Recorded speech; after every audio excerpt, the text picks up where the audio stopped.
Pinsi-pinsi dalam padi, tabang marao maswabanda, sabai bermimpi malam tadi, mimpinya sabai burak bana ya oi.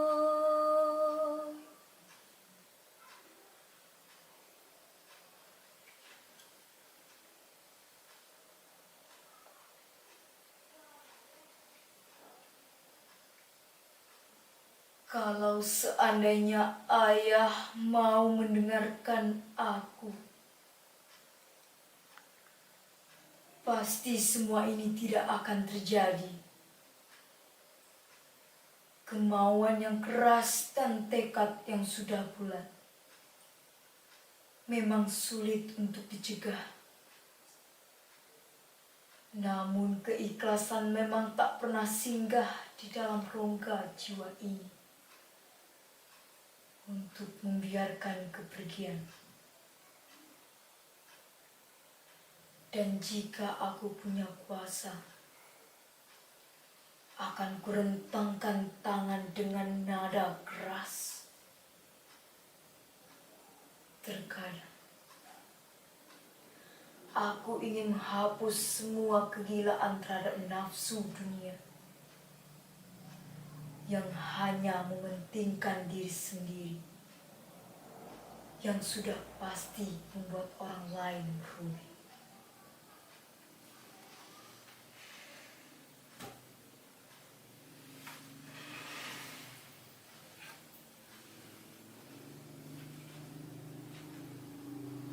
Saudara-saudara, perkenalkan, namaku Sabai. Aku adalah seorang perempuan. Aku anaknya Rajo Babandiang dan mandeh bernama Sadun Saribai. Oh ya, saudara-saudara, aku punya seorang adik laki-laki yang bernama Mangkuta. Mangkuta, ya, adikku Mangkuta Alam. Kerjanya hanya bermain saja, tidak peduli dengan waktu. Yang penting dia hanya bermain, dan bermain. Pernah aku melarang dan memperingatinya. Adikku Mangkuta Alam, janganlah waang terus bermain. Ingatlah bahwa hari sudah senja. Tapi dia hanya diam dan tak menghiraukan aku. Dan ketika hari Jumat, ketika dia ingin pergi keluar rumah, dia mencari ayah dan minta izin keluar kepadaku. Kakak Sabai, di manakah ayah, Kak? Ambo hendak mencari ayah karena hari ini Ambo ingin pergi bermain layang-layang. Main layang-layang? Padahal hari itu adalah hari Jumat. Dia tetap saja pergi bermain dan tidak sholat Jumat. Lalu aku katakan kepadanya, adikku Mangkuta Alam, janganlah waang terus bermain, karena sekarang waktunya sholat Jumat. Apa kata orang, dan sudah pasti ayah akan mendapat malu. Tapi apakah dia mau menuruti kata-kataku? Tidak, saudara. Malah dia terus membantahku karena ayah selalu membanjakannya. Dan ketika aku katakan hal ini kepada ayah, agar Mangkuta dimarahi, tapi apa? Dia membiarkannya saja. Begitu mereka memanjakan Mangkuta.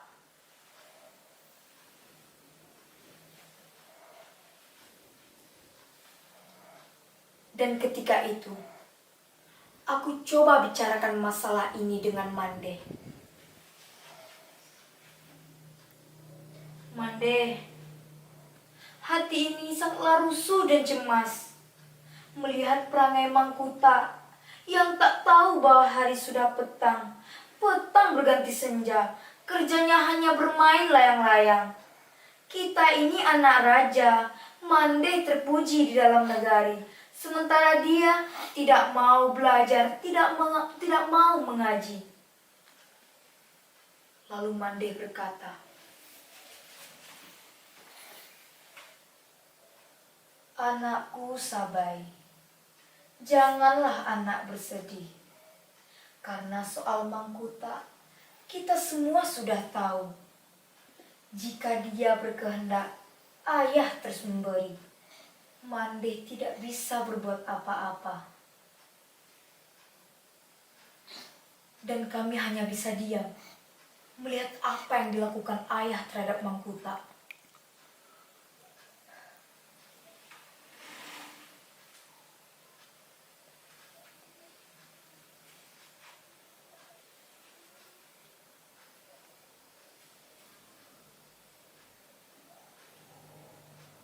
Ketika aku tidur, aku bermimpi tentang sebuah pertanda yang sangat buruk. Aku bermimpi tentang seekor ayam, kerbau, lumbung padi, dan rumah gadang.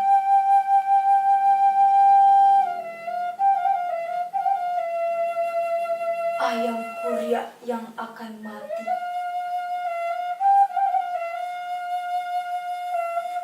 Kerbau besar yang sudah hilang. Junjungan sirih yang akan rebah. Lumbung padi rasa terbakar. Dan rumah gadang yang akan runtuh.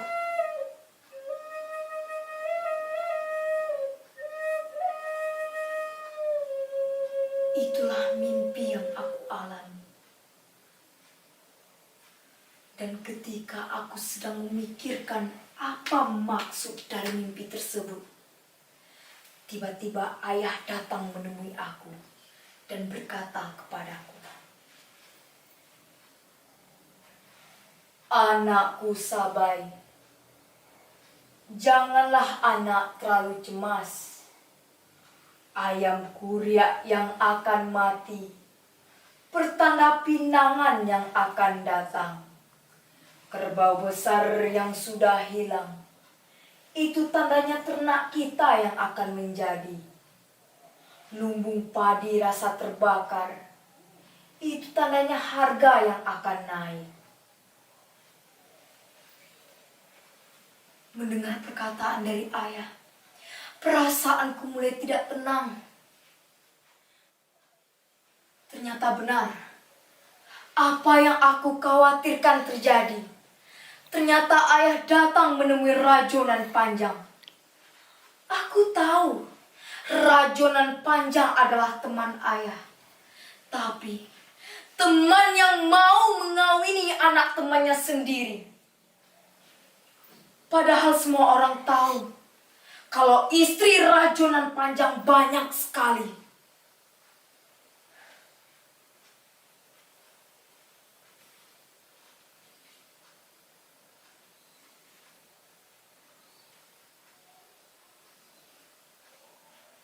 Nah, saudara-saudara, tujuan ayahku datang menemui Rajonan Panjang adalah menolak pinangan Rajonan Panjang. Karena dia ingin meminang aku. Rajonan Panjang berkata kepada ayahku, "Hei Rajo Babandiang, kenapa Tuan menolak pinangan Ambo? Kenapa Tuan?" Lalu ayahku menjawab dengan nada tegas, "Rajonan Panjang, sebelumnya Ambo minta maaf karena telah menolak pinangan Tuan. Karena Tuan kurang cocok dengan anak Ambo." Lalu Rajonan Panjang marah besar dan terjadilah perkelahian. Mereka mengeluarkan silat mereka masing-masing.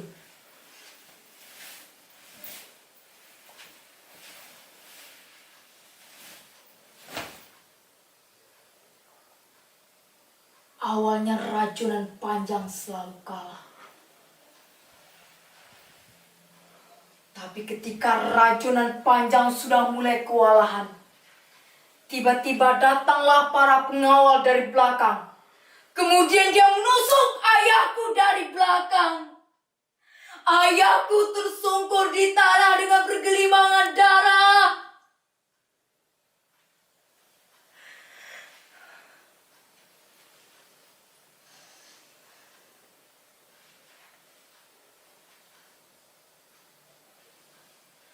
Lalu kemudian aku datang. Karena aku diberitahu oleh seorang petani yang melihat kejadian. Sungguh disayangkan, orang yang berteman lama namun berbeda keyakinan karena kekayaan dan nafsu. Itulah yang membuat orang yang bernama Rajunan Panjang menjadi sombong, angkuh, tidak mengenal belas kasihan. Memang, jika masalah harta, tahta, dan wanita, seorang laki-laki mau mengorbankan apapun, termasuk harga dirinya.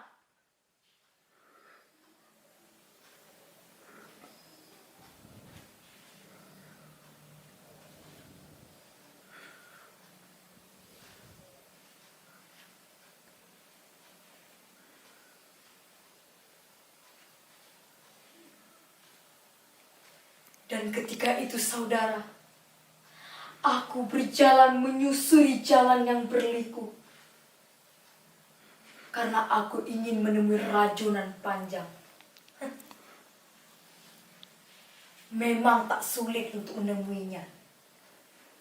Karena dia juga ingin menemui aku. Awalnya dia merasa bangga dan senang. Aku datang tanpa dijemput.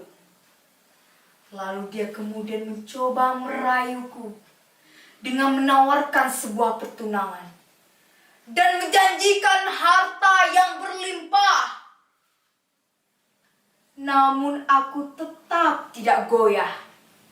Aku berada dengan prinsipku bahwa dia harus bertanggung jawab atas kematian orang tuaku. Lalu dia marah besar dan berkata kepadaku, "Hei Sabai, janganlah kau berkata seperti itu. Ingatlah bahwa ayah kau yang sakti sudah mati di tanganku. Jadi lebih baik kau terima saja pinanganku daripada nyawa kau melayang." Aku tetap menolak. Lalu dia merasa terhina akan penolakanku. Kemudian dia mencoba menyentuhku, menamparku, hingga mau memukulku. Namun berkat ilmu yang diberikan ayah, aku dapat menghindar dari serangannya. Karena keegoisan yang babi buta membuat dia lengah. Aku dapat mematahkan serangannya dengan keris peninggalan ayah. Di sanalah berakhir perjalanan Rajunan Panjang.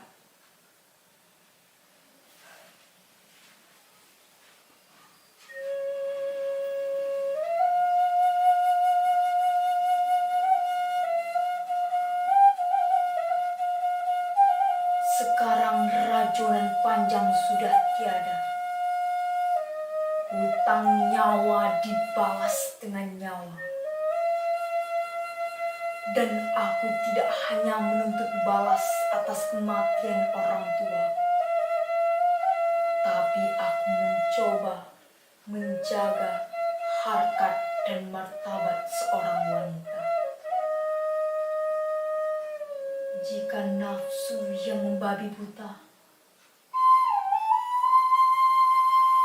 memang akan mudah dipatahkan dan mudah dilumpuhkan. Sekarang Rajunan Panjang sudah tiada. Jika dia masih hidup,